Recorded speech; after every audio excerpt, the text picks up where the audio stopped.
திரித்துவ கடவுளின் நாமத்தினால் நாம் அனைவருக்கும் கிருபையும் சமாதானமும் உண்டாவதாக. ஆமென். நம்முடைய எண்ணம் அதிகமான நேரத்துல எப்படி இருக்குது என்றால், என்னை யாராலும் அறிந்து கொள்ள முடியாது, நான் எப்படி இருக்கிறேன், என்ன செய்கிறேன், எப்படி வாழ போறேன், நான் எப்படி சிந்திக்கிறேன் என்று சொல்லி என்னை யாராலும் அறிந்து கொள்ள முடியாது, என்னை யாராலும் புரிந்து கொள்ள முடியாது என்று சொல்லி யோசிப்பது அதிகமாக இருக்கிறது. அப்போ யாராலும் அறிந்து கொள்ள முடியாது என்று சொல்லுகிற பொழுது, அப்படி யோசிக்கிற பொழுது அதிகமான நேரத்துல இந்த யோசனையானது பாவம் செய்வதற்கு வழிவகுத்து விடுகிறது, பாவம் செய்வதற்கு ஏதுவாக இருக்கிறது. அப்போ ஒரு மனிதனால இன்னொரு மனிதனை முழுமையாக அறிந்து கொள்ள முடியாது, ஒரு மனிதனால இன்னொரு மனிதனுடைய யோசனையை புரிந்து கொள்ள முடியாது, ஒரு மனிதனால இன்னொரு மனிதனுடைய இதயத்துல என்ன இருக்கிறது என்று சொல்லி சொல்ல முடியாது இல்லையா? எப்பவுமே மனிதனுடைய இதயத்தை இன்னொரு மனுஷனால அறியவும் முடியாது, புரிந்து கொள்ளவும் முடியாது. அதுதான் நிதர்சனமான உண்மை. அப்போ நம்ம யார் அறிந்திருப்பாங்க, நம்ம யாரு தெரிந்திருப்பாங்க, நம்முடைய யோசனை யாருக்கு தெரியும்? அது இயேசு ஆண்டவருக்கு மட்டும்தான் தெரியும்.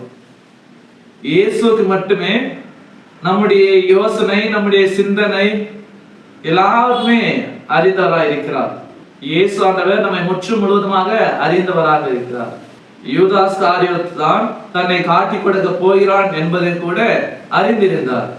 அந்த இரவிருந்து முடிந்த பிற்பாடு யூதாஸ் என்ன செய்ய போகிறார் என்பதை யூதாஸுக்கு என்ன பண்ணார்? இயேசு ஆண்டவர் சொல்லி அனுப்பினார். அப்ப யூதாஸ் கூட அதே போல 30 வெள்ளிக்காசுக்கு இயேசு ஆண்டவரை காட்டி கொடுத்தான். அப்ப அந்த இடத்துல பார்க்கறது இயேசு ஆண்டவர் அவனுடைய இருதயத்தை அறிந்திருந்தார், அவனுடைய செயல்பாடை அறிந்திருந்தார். அப்ப இன்றைக்கு நம்முடைய இருதயத்தை கூட அறிந்திருக்கிறார், நம்முடைய இருதயத்தை கூட தெரிந்திருக்கிறார்.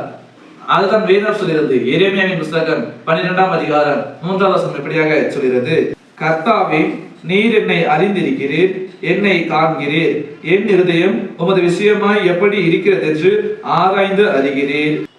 ஆம் எனக்கு அன்பானவர்களே, கடவுள் நம்மை அறிந்திருக்கிறார். இயேசு ஆண்டவர் நம்முடைய இருதய சிந்தனைகள், நம்முடைய யோசனைகள் எல்லாவற்றையும் அறிந்தவராக, ஆராய்ந்து அறிந்தவராக இருக்கிறார். அவருடைய பார்வைக்கு மறைவாக ஒன்றுமே இல்லை. அப்ப நாம நினைக்கலாம், என்னை யாராலும் அறிந்து கொள்ள முடியாது, என்னை யாராலும் புரிந்து கொள்ள முடியாது என்று சொல்லி நம்ம யோசிக்கலாம். ஆனால் ஒன்றை மறக்க கூடாது, இயேசு நம்மை அறிந்திருக்கிறார். அதை எப்படி? ஆராய்ந்து அறிந்திருக்கிறார், எல்லாவற்றையும் முழுவதுமாக அறிந்திருக்கிறார். அவருடைய பார்வைக்கு மறைவாக நம்மால் எதுவும் செய்யவும் முடியாது, எதுவும் யோசிக்கவும் முடியாது. எனவே கிறிஸ்துவால் மீட்கப்பட்ட நாம, இயேசுவால் மன்னிக்கப்பட்ட நாம, இயேசுவால் ரட்சிக்கப்பட்ட நாம இனி தூய சிந்தனையோடு கூட, நல்ல மனசாட்சியோடு கூட நாம தொடர்ந்து பரிசுத்தமான வாழ்க்கையை வாழுவோம். விசுவாச வாழ்க்கையை ஒரு நல்ல வாழ்க்கையாக, ஒரு நல்ல போராட்டமாக நாம போராடுவோம். இயேசு ஆண்டவர் நம்மை அறிந்திருக்கிறார், நம்மை அறிந்தவர், நம்மை வழிநடத்துவார். அவருக்குள்ளாக நாம தொடர்ந்து பரிசுத்தமான ஒரு வாழ்வை வாழ்வோம், சாட்சியுள்ள ஒரு வாழ்வை வாழ்வோம், நல்லதை செய்வோம். கடவுள் நம்மை ஆசீர்வதிப்பார். ஆமென். எல்லா புத்திக்கும் மேலான தெய்வீக சமாதானம் உங்கள் இருதயங்களையும் சிந்தனைகளையும் கிறிஸ்து இயேசுவுக்குள் காத்துக் கொள்வாராக. ஆமென். யாவரும் கண்களை மூடி நாம் ஜெபிப்போம். துதிகளின் மத்தியில் வாசம் செய்கிற அன்புள்ளம் கொண்ட பிதாவே, இந்த ஆசீர்வாதமான நாளுக்காக, இந்த நேரத்துக்காக நன்றியோடு துதிக்கிறோம், போற்றுகிறோம் சுவாமி. எங்களை நீர் முற்று முழுவதுமாக அறிந்திருக்கிறீர்.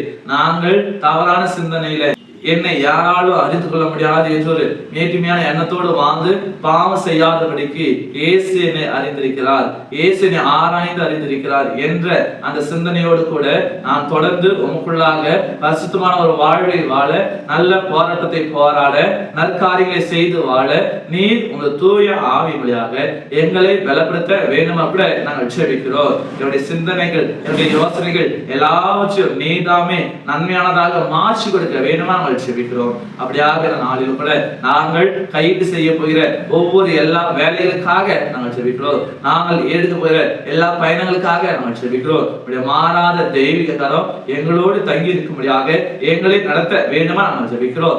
இந்த நேரம் முதற்கொண்டு இந்த ஜெபத்தில் ஐக்கியமா இருக்கிற எங்கள் எல்லாரையும் கர்த்தர் ஆசீர்வதித்து நடத்த வேண்டுமாய் அருள்நாதர் இயேசுவில் ஜெபிக்கிறோம். அன்பின் பிதாவே, ஆமீன். அனைவருக்கும் ஸ்தோத்திரம். கடவுள் உங்களை ஆசீர்வதிப்பாராக. ஆமீன்.